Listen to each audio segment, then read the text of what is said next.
La función social de la poesía, T.S. Eliot.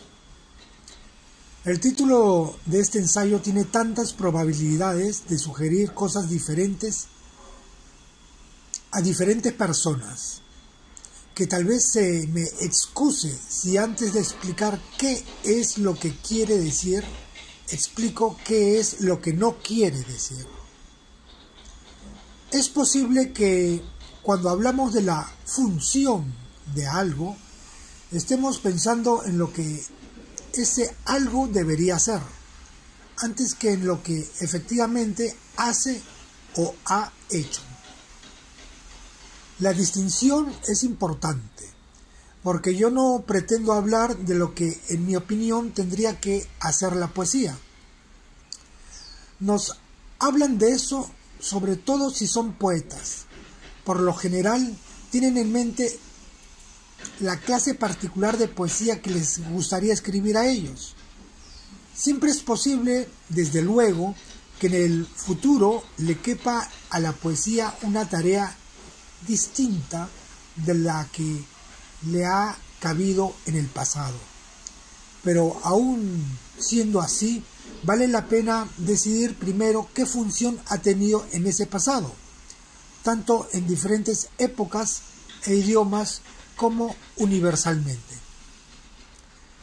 Me sería fácil escribir sobre lo que hago con la poesía o lo que me gustaría hacer y luego intentar persuadirlos de que es exactamente lo que todos los buenos poetas del pasado han intentado o habrían debido hacer, salvo que no lo han conseguido del todo, aunque quizás no sea culpa de ellos.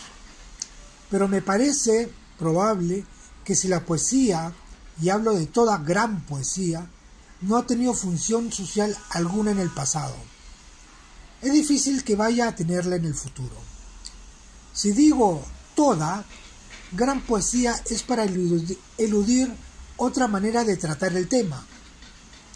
Se podrían abordar las diversas clases de poesía, una tras otra, y discutir la función social de cada una de ellas sin alcanzar la cuestión de cuál a la función de la poesía como tal.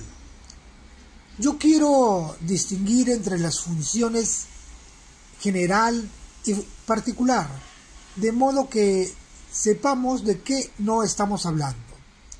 La poesía puede tener una función social consciente, deliberada. En las formas más primitivas, este propósito suele estar muy claro.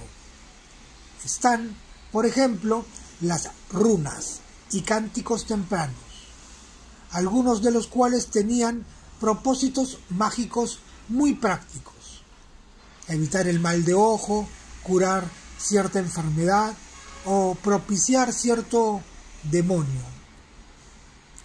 La poesía se utiliza muy pronto en los rituales religiosos, y cuando cantamos un himno aún estamos usándola para un propósito social concreto. ¿Acaso las formas tempranas de la épica y las sagas hayan transmitido lo que se tenían por historia antes de sobrevivir con pura forma de entretenimiento comunitario? Y la forma en verso tiene que haber sido extremadamente útil para la memoria antes de la aparición del lenguaje escrito. Y la memoria de los bardos, narradores y estudiosos primitivos tiene que haber sido prodigiosa. En sociedades avanzadas, como la de la Grecia antigua, las funciones reconocidas de la poesía son también muy conspicuas. El drama griego deriva de ritos religiosos y se mantiene como ceremonia pública o formal asociada a las celebraciones religiosas tradicionales. La oda pindárica se desarrolla en relación a un evento social particular. No cabe duda de que estos usos definidos dieron a la poesía un marco que le hizo posible alcanzar la perfección dentro de tipos específicos. Algunas de estas formas subsisten en ejemplos poéticos más modernos, tales como el himno religioso que ya he mencionado. El significado término didáctica ha sufrido ciertos cambios. Didáctica puede querer decir que transmite información, o bien que proporciona instrucción moral, o bien algo que abarca los dos significados anteriores. Las Geórgicas de Virgilio, por ejemplo, son poesía muy bella y contienen una información muy sensata sobre cómo trabajar bien la tierra. Pero en nuestro tiempo se antojaría imposible escribir un libro de agricultura actualizado que también fuera excelente poesía. Por un lado, el tema en sí se ha vuelto mucho más complicado y científico. Por otro, la prosa permite manejarlo más fácilmente. Tampoco deberíamos nosotros escribir como los romanos, tratados astronómicos y cosmológicos en verso. El poema, cuya meta ostensible es transmitir información, ha sido reemplazado por la prosa. Poco a poco la poesía didáctica ha ido quedando limitada a la poesía de exhortación moral o a la que se propone persuadir al lector del punto de vista del autor con respecto a algo. Por lo tanto, incluye buena cantidad de lo que podría llamarse sátira, aunque la sátira rebosa de caricatura y parodia, el fin principal de las cuales es causar risa. Algunos poemas de Dryden en el siglo XVII son sátiras, en el sentido de que tienden a ridiculizar los objetos contra los cuales se dirigen, y también didácticas en la intención de inclinar al lector hacia determinado punto de vista político o religioso. Y para esto se valen también del método alegórico de disfrazar la realidad de ficción. Su obra más notable de este tipo es de The Sin and the Panther, que quiere persuadir al lector de que bien estaba de parte de la Iglesia de Roma contra la Iglesia de Inglaterra. En el siglo XIX, buena parte de la poesía de Shirley se inspira en el fervor por las reformas sociales y políticas. En cuanto a la poesía dramática, tiene una función social de un tipo actualmente peculiar a ella, pues mientras la mayor parte de la poesía de hoy se escribe para ser leída en soledad o en voz alta en compañía de pocos, solo el verso dramático está pensado para causar una impresión inmediata colectiva en un gran número de personas reunidas para mirar un episodio imaginario representado en un escenario. La poesía dramática es distinta de cualquier otra, pero como sus leyes especiales son las del drama, su función se funde con las del drama en general, y aquí no me estoy ocupando de la función social específica del drama. En cuanto a la función específica de la poesía filosófica, demandaría un análisis y un resumen histórico de cierta amplitud. Ya he mencionado, creo, suficientes clases de poesía como para dejar en claro que la función específica de cada una se relaciona con alguna otra función, la de la poesía dramática con la del drama, la de la poesía didáctica de información con la de su tema, la de la poesía didáctica filosófica, religiosa, política o moral con la del asunto respectivo. Podríamos considerar la función de cualquiera de estas especies sin tocar siquiera la cuestión de la función de la poesía, pues todos estos asuntos pueden tratarse en prosa. Pero antes de seguir adelante, quiero descartar una objeción que acaso se suscite. A veces la gente sospecha de cualquier poesía que tenga un propósito particular, la de la poesía en la cual el poeta abogue por enfoques sociales, morales, políticos o religiosos, y tanto más inclina a decir que no es poesía cuando esos enfoques le desagradan. Del mismo modo que otros acostumbran pensar que algo es verdadera poesía porque expresa un punto de vista que les gusta. Yo diría que la cuestión no tiene importancia. Puede que malos versos se pongan en boga transitoriamente si el poeta refleja una actitud social del momento, pero la verdadera poesía sobrevive no solo a los cambios de opinión popular, sino a la extinción completa del interés en los temas que preocupaban apasionadamente al poeta. El poema de Lucrecio sigue siendo un gran poema por más que sus nociones de física y astronomía estén obsoletas. Lo mismo el de Dryden, aunque ya no nos importen las disputas políticas del siglo XVII, del mismo modo que cualquier gran poema del pasado puede seguir dándonos placer, aunque el tema de que se ocupa deba tratarse hoy en prosa.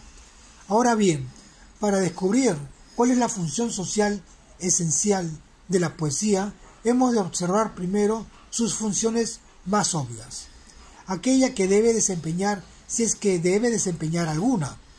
Creo que en primer lugar podemos estar seguros de que tiene que dar placer. Si me preguntan qué clase de placer, solo puedo contestar la clase de placer que da la poesía, por la sencilla razón de que cualquier otra respuesta nos llevaría muy lejos en el terreno de la estética y en la cuestión general de la naturaleza del arte. Se aceptará, supongo, que todo buen poeta, sea un gran poeta o no, tiene algo que darnos además de placer, porque si solo fuera placer, ese placer en sí no podría ser de la especie más allá de cualquier intención específica como la que acabo de ejemplificar en diversos tipos de poesía. Siempre está la comunicación de una experiencia nueva o de una comprensión renovada de lo familiar, o la expresión de algo que hemos expresado y para lo cual carecemos de palabras, pero nos amplia la conciencia y nos refina la sensibilidad, pero no es de ese beneficio individual de la poesía, ni tampoco de la cualidad del placer individual que se ocupa este artículo. Todos comprendemos, pienso, tanto la clase de placer que da la poesía como el placer en que, más allá del placer, vuelve nuestras vidas diferentes. Si no produce estos dos efectos, sencillamente no es poesía. Quizá lo reconozcamos, pero al mismo tiempo pasamos por alto algo que la poesía hace por nosotros colectivamente como sociedad. Y digo esto en el sentido más amplio, porque me parece importante que todo pueblo tenga su propia poesía, no solo para quienes disfrutan de ella, estos siempre tendrán la posibilidad de aprender otras lenguas, sino porque realmente marca una diferencia para la sociedad en conjunto, es decir, incluso para los que no disfrutan de la poesía, incluso para los que no conocen los nombres de sus poetas nacionales. He aquí el verdadero tema de este artículo. Observamos que la poesía se diferencia de todas las demás artes en que tiene para la raza y el idioma del poeta un valor que puede no tener para otros. Es cierto que hasta la música y la pintura poseen carácter local y racial, pero sin duda el extranjero le es mucho menos difícil apreciar estas artes. También es cierto que los escritos en prosa tienen su propio idioma, una significancia que en la traducción se pierde, pero todos sentimos que se pierde mucho.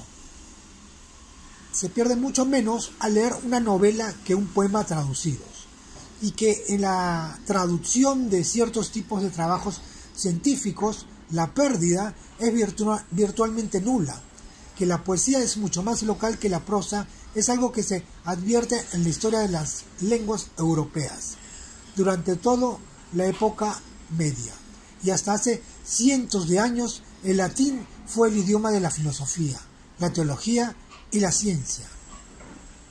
La tendencia al uso literario de las lenguas de los pueblos se inició con la poesía, lo cual parece perfectamente natural cuando comprendemos que la poesía tiene que ver sobre todo con el sentimiento y la emoción, y que el sentimiento y la emoción son particulares, mientras que el pensamiento es general. Es mucho más fácil pensar que sentir un idioma extranjero. Por lo tanto, no hay arte más profundamente nacional que la poesía.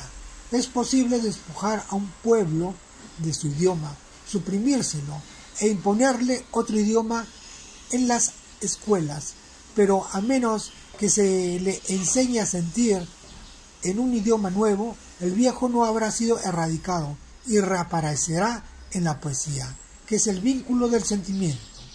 Cuando digo sentir en un idioma nuevo, aludo a algo más que el mero expresar los sentimientos en un idioma nuevo. Un pensamiento expresado en un idioma diferente puede ser prácticamente el mismo, pero un sentimiento o una emoción expresados en otro idioma no lo son.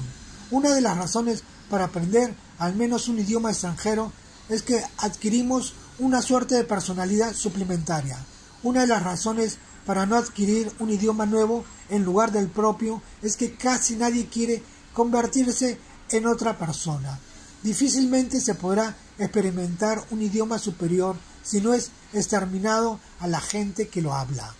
Por lo general, si un idioma reemplaza a otro es porque posee ventajas que lo recomiendan y que ofrecen no una mera diferencia, sino un alcance más amplio y más refinado, no solo a las ideas, sino al sentimiento, que es el del idioma más primitivo.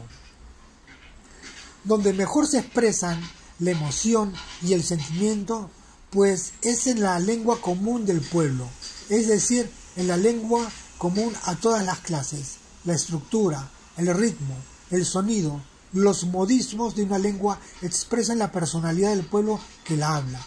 Cuando digo que la expresión de la emoción y el sentimiento conciernen más a la poesía que a la prosa, no quiero decir que la poesía no necesite contenido o significado intelectual, o que la gran poesía no contenga más de ese significado que la poesía menor, pero desarrollar esta investigación me apartaría de mi cometido inmediato.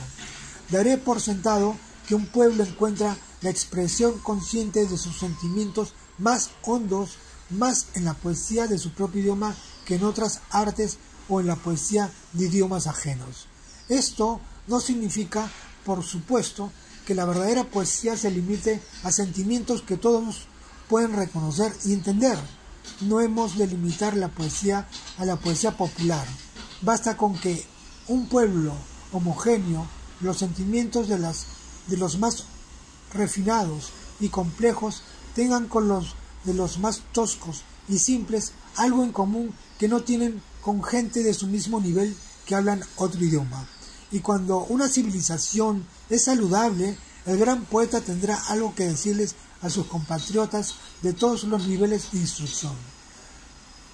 Podemos decir que solo indirectamente el deber del poeta como poeta es para con su pueblo. Su deber directo es para con su lengua. Consiste primero en preservarla y segundo en extenderla y mejorarla. Al expresar lo que sienten otros también cambia el sentimiento, porque lo vuelve más consciente, permite que las personas se apropien de lo que sentían y por lo tanto le enseña algo sobre sí misma. Pero es que solo sea más consciente que los demás, también es individualmente distinto de la gente y de los otros poetas y puede dar a sus lectores la posibilidad de compartir sentimientos que no hayan experimentado nunca. En ello radica la diferencia entre el escritor meramente excéntrico o loco y el poeta genuino. Tal vez aquel tenga sentimientos únicos, pero imposibles de compartir y por lo tanto inútiles. Este descubre nuevas variaciones de la sensibilidad de las que pueden apropiarse otros, y expresándolas desarrolla y enriquece el idioma en que habla. He dicho bastante sobre las impalpables diferencias de sentimiento entre diversos pueblos, diferencias que se afirman en sus diferentes idiomas y son desarrolladas por ellos, pero la gente no solo experimenta el mundo de forma diferente en diferentes lugares, sino también en diferentes épocas. De hecho, nuestra sensibilidad se transforma de continuo como se transforma el mundo que nos rodea. El nuestro no es igual al de los chinos o los hindúes, pero tampoco es igual al de nuestros ancestros de hace varios siglos. Esto es evidente. Menos evidente con todo en que aquí estribe la razón de que no podamos permitirnos dejar de escribir poesía.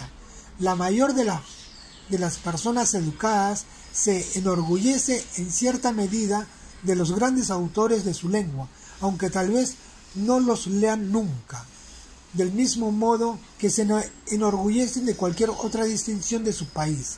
Algunos autores se vuelven incluso lo bastante célebres como para ser nombrados de vez en cuando en los discursos políticos, pero la mayoría de las personas no comprenden que con eso no alcanza, que a menos que sigan produciendo grandes autores, su lengua se deteriorará su cultura y acaso acabe absorbida por otra más fuerte.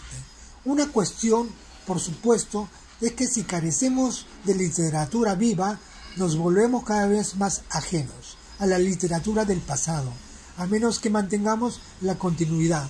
Nuestra literatura pasada se nos volverá más y más remota hasta que nos resulte tan extraña como la de un pueblo extranjero, porque nuestro idioma no cesa de cambiar, cambia nuestro modo de vida, bajo presión de toda suerte de cambios materiales en el entorno, y salvo que contemos con esos pocos hombres que cambian una sensibilidad excepcional con un excepcional poder sobre las palabras, degenerará nuestra capacidad no ya para expresar, sino incluso para sentir algo más que las emociones más toscas.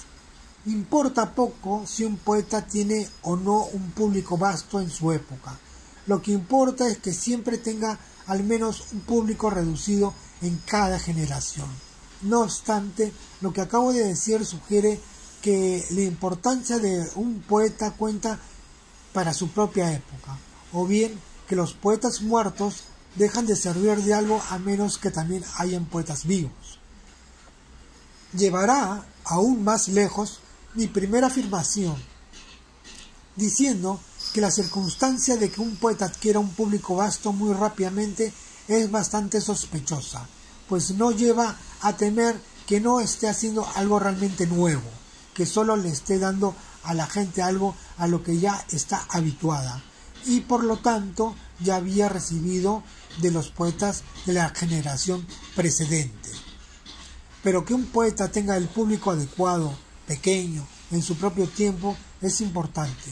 Siempre debería haber una reducida vanguardia, capaz de apreciar la poesía, que sea independiente y se adelante un poco a su época, y esté dispuesta a asimilar con mayor rapidez las novedades.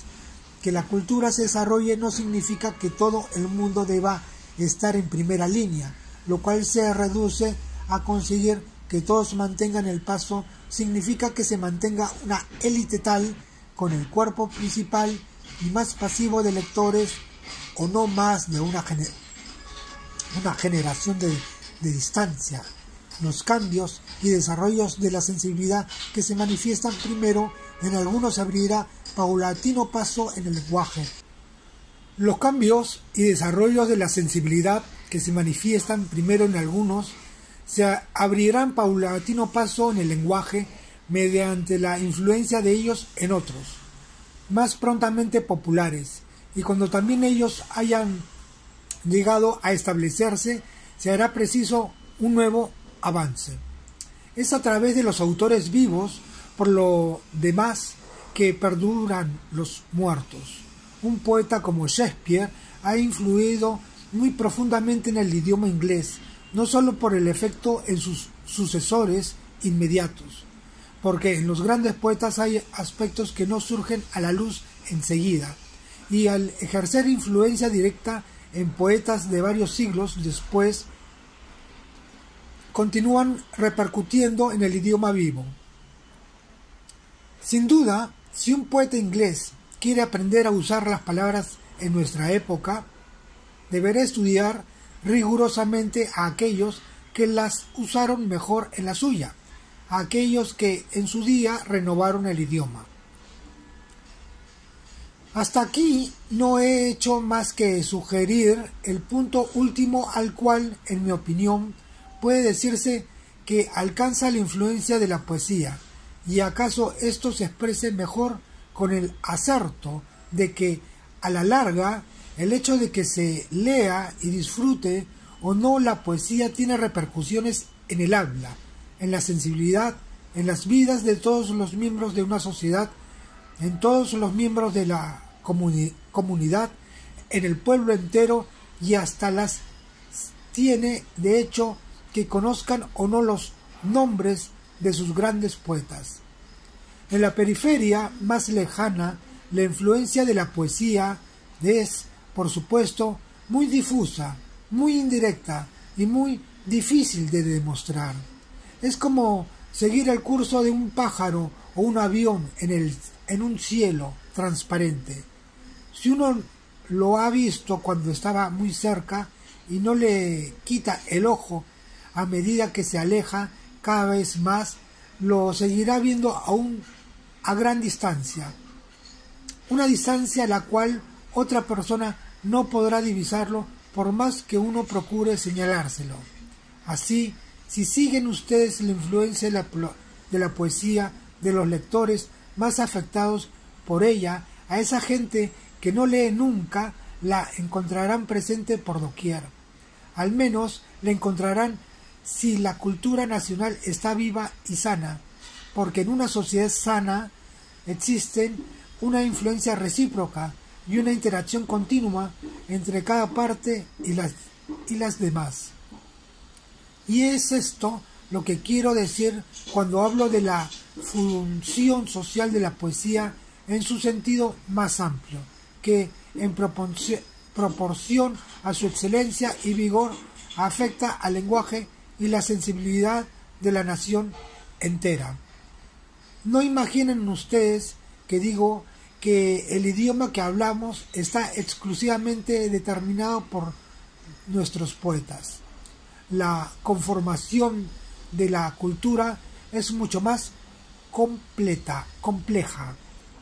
En igual medida será verdad, por cierto, que la calidad de nuestra poesía depende de cómo la gente use su idioma, pues el material de un poeta debe ser el idioma propio tal como se habla realmente a su alrededor.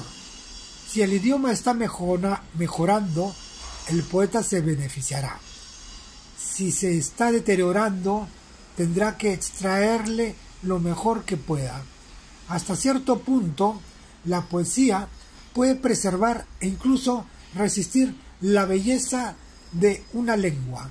También puede ayudarle a desarrollarse, a ser tan sutil y precisa en las condiciones más complicadas y para los cambiantes propósitos de la vida moderna, como lo fuera en y para una época más simple. Pero la poesía, como cualquier otro elemento de esa misteriosa personalidad social que denominamos nuestra cultura, ha de depender de muchísimas circunstancias que escapan a su control, lo cual me conduce a algunas reflexiones de naturaleza más general. Hasta aquí he hecho hincapié en la función nacional y local de la poesía, y habrá que modificar esto. No quiero dejar la impresión de que el contenido de la poesía sea separar a unos pueblos de otros, porque no creo que las culturas de los varios pueblos de Europa puedan florecer, aislar entre sí. Altas civilizaciones de poesía, sin duda, produjeron gran arte, pensamiento y literatura pese a haberse desarrollado en el aislamiento. No puedo hablar de esto con seguridad porque acaso algunas no haya estado tan aisladas como parece en principio. Pero en la historia de Europa no ha sido así. Hasta la Grecia antigua le debió mucho a Egipto y algo a las fronteras asiáticas, y en las relaciones entre estos griegos, con sus diferentes dialectos y sus hábitos diferentes, encontramos influencias y estímulos recíprocos que son análogos a las que existen entre los países de Europa, pero la historia de la literatura europea no manifiesta que alguno de estos países haya sido independiente de los demás, sino más bien que ha habido un intercambio constante y que cada uno se ha visto periódicamente vitalizado por estímulos exteriores. En la cultura, la autarquía general simplemente no da resultado. La esperanza de perpetuar la cultura de un país reside en la comunicación con los demás. Pero si la separación de culturas dentro de la unidad de Europa es un peligro, también lo sería una unificación que deviniera uniformidad. La diversidad es tan esencial como la función. Por ejemplo, hay mucho que decir sobre el uso, para fines limitados, de una lengua franca universal como el esperanto o el inglés básico. Pues qué imperfecta sería la comunicación entre naciones si se realizara totalmente a través de una lengua tan artificial, o bien la adecuación sería completa en algunos aspectos y en otros habría una incomunicación total. La poesía nos recuerda cuántas cosas hay que solo pueden decirse en un idioma y son intraducibles. La comunicación espiritual entre pueblo y pueblo no se cumple sin individuos que se tomen el trabajo de aprender al menos un idioma aparte del suyo y que por lo tanto sean capaces, en mayor o menor grado, de sentir en otra lengua. Y de este modo, la comprensión que tenemos de otro pueblo necesita suplirse con la de los individuos de ese pueblo que se han tomado la molestia de aprender nuestro idioma. Incidentalmente, el estudio de la poesía de otro pueblo es particularmente introspectivo. He dicho que hay cualidades de la poesía de cada lengua que solo los nativos de esa lengua pueden entender, pero eso tiene otro costado.